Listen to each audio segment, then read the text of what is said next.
It's waifu time! Hello and welcome to another figure review. Today we're gonna have a look at the Banpresto now one-piece flak diamond ship Nico Robin Code B. Wow, I almost flubbered a little bit there. But yeah, this is the last one of the entire line. You have like 4 of them. And we had Perona, we had Vivi, we had Boa. Now finally I want to top it off with the captain, because he kind of looks like a captain in his outfit. Captain or stewardess, you know, however you want to look at it. But let's, well, look at it.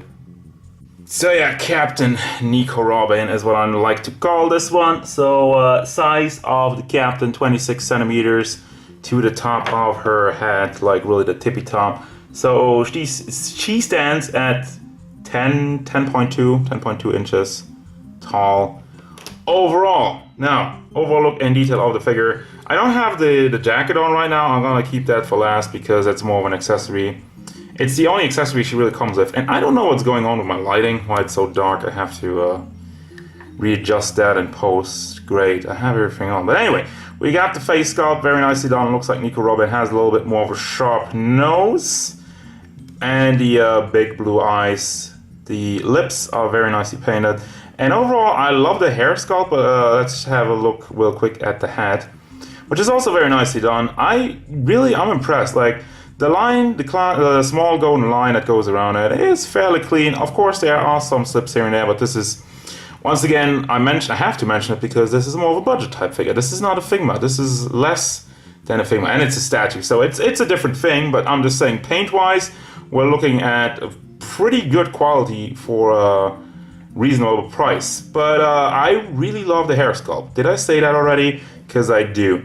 I love how it's flowing over here. Look at all the lines that go up to there, and then it really goes up from her neck, and the other one's just nicely curved and all goes into the bun in the back. I love it. There's like really a lot of detail in that hair sculpt alone, so big props for that.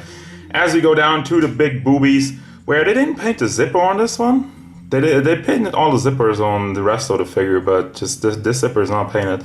So I don't know if that was intentional. But regardless, it looks good. The body mold is nice. We have a little bit of an accent here in the back with the paint job. Just kind of goes awry.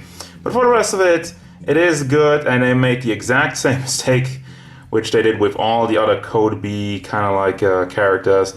They molded the hands in black and then painted the fingers in skin tone.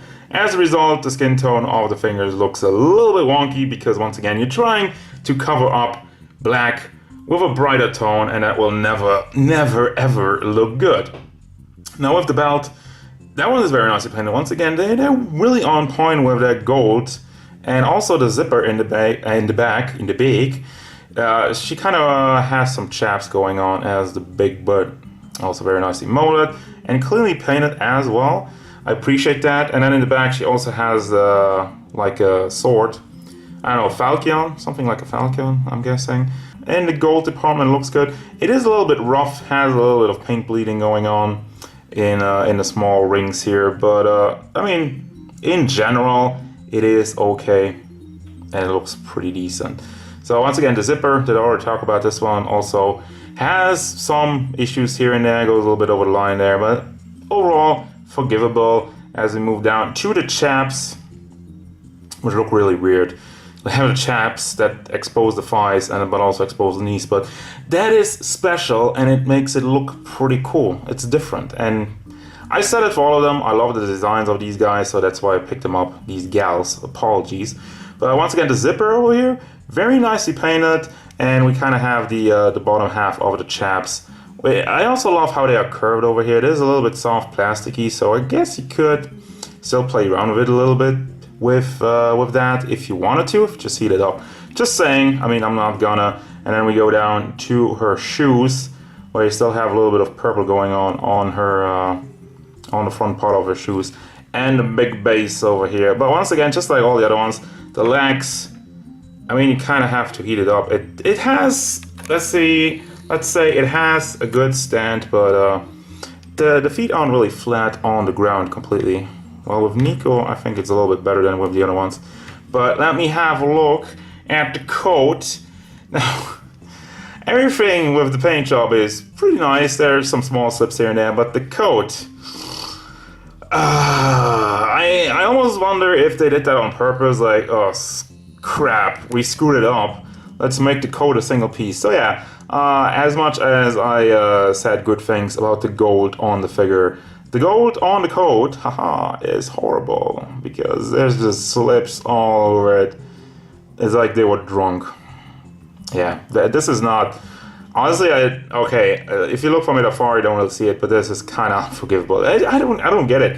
How it looks so clean on the figure with the zippers and whatnot, but then over here, just like, bleh, bleh. But yeah, let's put it on just for the complete look. I want to give you the final look of the figure, and you just kind of drape it over. There's nothing to really hold it on, but you don't really need it. There you go. Just get it over the shoulder and it's done. It's on there pretty tightly and it won't fall off. And overall it looks good.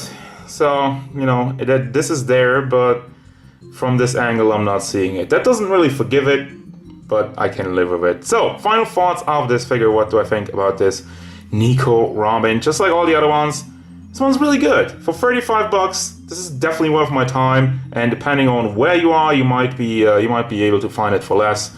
So that is really good at the size. The mold is great. The pose is cool, and just really I love the design and the paint job. You know, has some slips here and there, but at the price point, it is very much forgivable, and I love it. And just this one is once again great. I mean, I don't know, I don't get it. The Perona one was really bad. That one was the worst in the paint department. And that was the first one, but I got a replacement, and that one was a lot better. So I'm really happy that all the other ones came out great, just like Perona version 2 and not the first one. So quality control issues can always be here and there, but the figure I have in hand right now and all the other ones were really good. So I do recommend this figure and the entire line of, what was the name again? Diamond Flag Diamond Ship. There we go. One Piece Flag Diamond Ship. Get these gals, they look pretty good, so recommend it. So as usual guys, thank you very much for watching. Don't forget, if you enjoyed this review, hit it up with a like and subscribe to the channel so you can stay tuned for more figure reviews, card game stuff, and whatever Nico Robin wants.